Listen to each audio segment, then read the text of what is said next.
तो हेलो दोस्तों, कैसे हैं आप सब। चैनल पे नए हैं, चलिए चैनल पे नए हैं तो सबसे पहले बता देता हूँ, टैली का अगर आप स्टूडेंट है ना तो इस चैनल को सब्सक्राइब कर दीजिए, क्योंकि हमने स्टार्ट कर रखा है टैली प्राइम का बिल्कुल बेसिक। यानी कि वीडियो में बात करने वाले हैं हम टैली के अंदर जो सबसे ज़्यादा मुश्किल चैप्टर है लेज़र के बारे में। लेकिन लेज़र को भी आप उतना मुश्किल मत समझिए।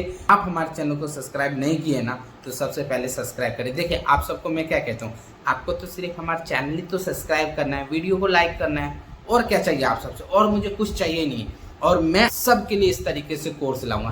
लेकिन टैली प्राइम को स्टार्ट करने से पहले हम कुछ बातें और भी सीख लें कि टैली प्राइम के अंदर जो है वो लेज़र किस तरीके से बनता है। आपको सबसे स्टेप 1 में क्या करना है, सबसे पहले अपना टैली ओपन करना है, और टैली ओपन करने के बाद आपको स्टेप 2 में जाना है। यहाँ पे इस तरीके से ऑप्शंस आ जाएगा। आपको क्या करना है, एजुकेशन मोड, ये आपका एजुकेशन मोड है। इस एजुकेशन मोड पे आपको क्लिक करना है।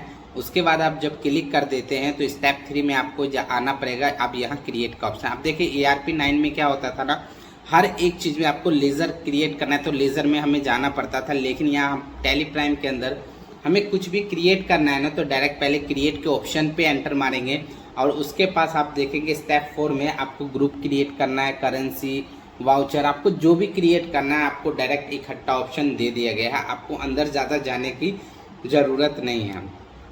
उसके बाद जब आप क्रिएट पे क्लिक करेंगे लेज़र पे जा करके तो आपको इस सामने इंटरफेस आ जाएगा। देखिए अभी हम जो सीखेंगे ना वो हम सीखेंगे नेम, और यहाँ पे आ जाता है इसका अंडर, ये देख रहे होंगे यहाँ अंडर कैपिटल अभी आ रहा है। अभी मैंने कुछ नहीं डाला है, लेकिन जब हम इस पर डालते हैं तो यहाँ देखेंगे अब मैंने सेल डाल दिया, और इसी प्रकार से सेल अकाउंट, और यहाँ देखेंगे बगल में भी लिस्ट ऑफ ग्रुप्स में आपका ऑप्शन दिखा रहे हैं यहाँ सेल अकाउंट्स का।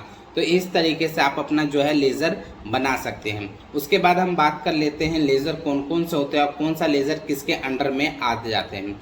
सबसे पहले हम दो चीज़ के बारे में बात करेंगे, एक हमारा नेम रहेगा और ग्रुप रहेगा। और नेम में सबसे पहला हमारा आ जाता है सेल अकाउंट। अगर आप सेल का लेज़र बनाते हैं ना तो सेल जो हमेशा जाता है वो सेल अकाउंट्स के अंदर ही जाता है। इसी प्रकार से अगर परचेज लेज़र बनाएंगे तो परचेज अंडर परचेज अकाउंट के अंदर जाता है, और सेल रिटर्न्स का बनाते हैं तो वो भी सेल ही अकाउंट्स में जाएगा। उसका रीज़न है क्योंकि हम सेल और सेल जो है ना वो रिलेटेड है, वो एक ही अकाउंट से मेंटेन करता है। इसी प्रकार से परचेज रिटर्न होगा तो वो भी आपका परचेज अकाउंट्स में ही जाने वाला है।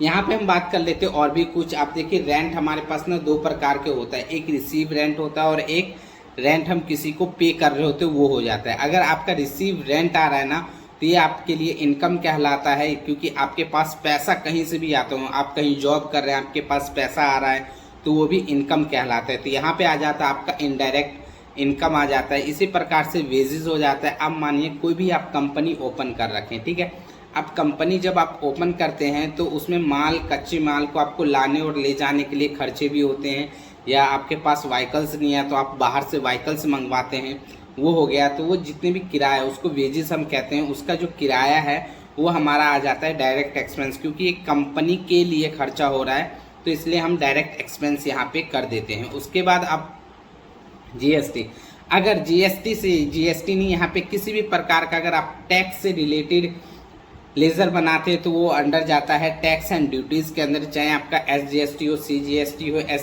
ठीक है, किसी भी प्रकार, चाहे वो TDS हो, TCS हो, तो इस प्रकार से आपका जो है टैक्स एंड ड्यूटीज़ के अंदर जाता है। एडवर्टाइजमेंट, अब कंपनी का एडवर्टाइजमेंट होगा। आप देखिए इसमें क्या है ना, कंपनी को ना अपना कंपनी चलाने के लिए एक्स्ट्रा खर्चा करना पड़ता है, तो उसी प्रकार से ये जाता है इनडायरेक्ट एक्सपेंसेस में, क्योंकि ये खर्चा जो हो रहा है कंपनी एडवर्टाइजमेंट के लिए करवा रहे हैं। उसी प्रकार से आ जाता है हमारा ड्राइंग अकाउंट। अब इसको बहुत अच्छे से समझिए। देखिए आपका बिजनेस अच्छा चल रहा है, लेकिन आपके घर के बच्चे आ गए, आपकी वाइफ आ गई और आपसे कुछ पैसे उसी टाइम अर्जेंटली मांग ले, तो आपको अपनी कंपनी के गले में से पैसा देना पड़ेगा।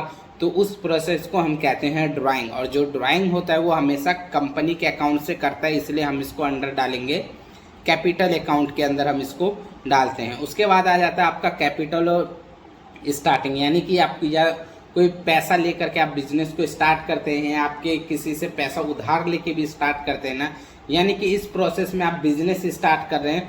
तो अगर किसी व्यक्ति, यानी अगर मैं कर रहा हूं तो मैं अपना नाम यहाँ टाइप कर सकता हूँ, अगर टाइप नाम नहीं है तो आप कैपिटल डाल करके और यहाँ पे कैपिटल अकाउंट्स अंडर कर सकते हैं। उसके बाद आ जाता है आपका बिल्डिंग। अब देखिए बिल्डिंग क्या हो जाता है, वो कंपनी का हो जाता है। आप कंपनी जहाँ पे खोलते हैं ना, आपको उसको छोड़ करके बार बार आप बिल्डिंग चेंज नहीं कर सकते हैं, 10 साल, 1 साल, 15 साल, ठीक है। तो उसमें आपको क्या करना पड़ेगा, जो कंपनी आपके लिए हो गया ना, वो हो गया फिक्स एड्रेस, क्योंकि कंपनी आप जहाँ खोले हैं वो कंपनी क्या है, वहाँ के लिए फिक्स हो गया है फिलहाल, तो इसलिए फिक्स एड्रेस में आ जाता है। उसके बाद देखिए क्रेडिटर क्या होता है, क्रेडिट का मतलब ही उधार है।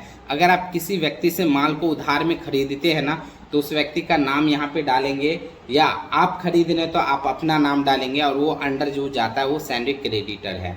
अगर आपसे कोई व्यक्ति माल उधार लेता है वो डेब्टर कहलाता है, क्योंकि डी से होता है देना, ठीक है। सिंपल सी डेब्टर का याद रखिए, डी से होता है देना। आप किसी को माल दे रहे हैं वो भी उधार में दे रहे हैं तो वो सैंडी डेब्टर कहलाता है। और इस प्रकार से ये हमारा लेज़र का क्लास था। चैनल पे आप नए हैं तो सबसे पहले आप हमारे चैनल को सपोर्ट कीजिए और सब्सक्राइब कीजिए और वीडियो को लाइक ज़रूर कीजिएगा। ये वीडियो आपको कैसा लगा। मिलते हैं कुछ नए वीडियो में। अब हम प्रैक्टिकल स्टार्ट करेंगे कि लेज़र आप कैसे बनाएं।